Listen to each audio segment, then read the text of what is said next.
Mumbra local अपघात प्रकरणी railway engineer विरोधात गुन्हा दाखल करण्यात आलाय। आणखी काही जणांवर गुन्हे दाखल होण्याची शक्यता आहे। या अपघातात 5 जणांचा मृत्यू झाला होता।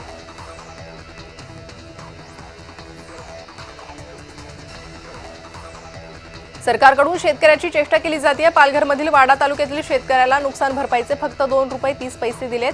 प्रधानमंत्री फसल योजनेतून हे पैसे जमा झाल्याचा मेसेज मधुकर पाटील यांना आला। ही रक्कम पाहून शेतकरी मधुकर पाटील यांना धक्का बसला। नवी मुंबई आंतरराष्ट्रीय विमानतळाच्या पहिल्या टप्प्याचं उद्घाटन झालं असून टर्मिनल 1 मध्ये साधारण 25,000 नोकऱ्या निर्माण झाल्या। या नोकऱ्यांमध्ये स्थानिक मराठी तरुणांना डावलण्यात आलं असल्याची माहिती समोर आली आहे। मनसेनं पत्रकार परिषदेत ही माहिती मांडली आहे।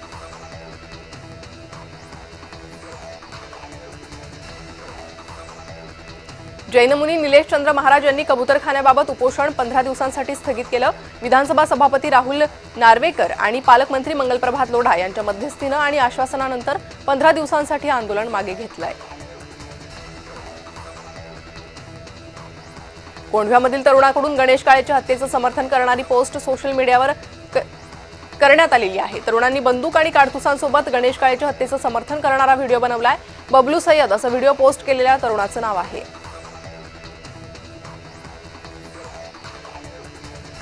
मुंबईच्या मोतीलाल नगर या वांद्रे उपनगरातील प्रतिष्ठित वस्तीमध्ये HDIL कंपनीकडून अनधिकृत बांधकाम करण्यात आल्याचं प्रशासनाला निदर्शनास आलं।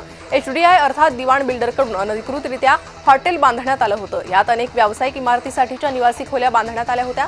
झोपडपट्टी पुनर्वसन विभागाकडून या बांधकामावर हातोडा चालवण्यात आलाय। यापूर्वी झालेल्या कारवाईला आणखी काही दिवस सुरू ठेवलं जाणार असल्याचं समजतंय।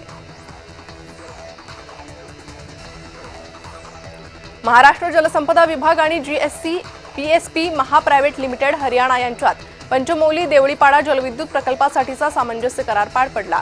मुख्यमंत्री देवेंद्र फडणवीस यांच्या प्रमुख उपस्थितीत हा करार पार पडलाय।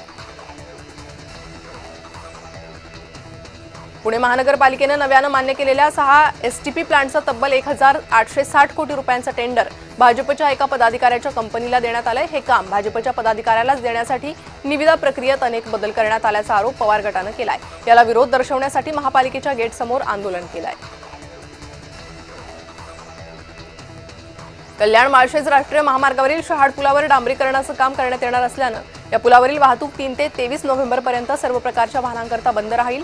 तर वाहतूक पोलीस आयुक्तांनी पुलावरील वाहतूक बंदची अधिसूचना काढली आहे, अशी माहिती वाहतूक पोलीस निरीक्षक मिलिंद झोडगे यांनी दिली आहे।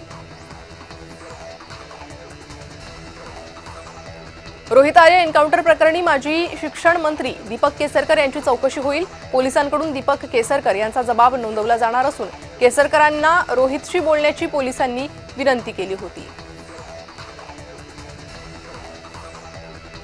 दिव्यातील एकूण 8 अनधिकृत इमारतींवर कारवाई होणार आहे। मंगळवारी 3 इमारतींवर कारवाई होणार असून उच्च न्यायालयाच्या आदेशानुसार कारवाई होणार आहे, अशी माहिती ठाणे मनपा उपायुक्त उमेश बिरारी यांनी दिली आहे।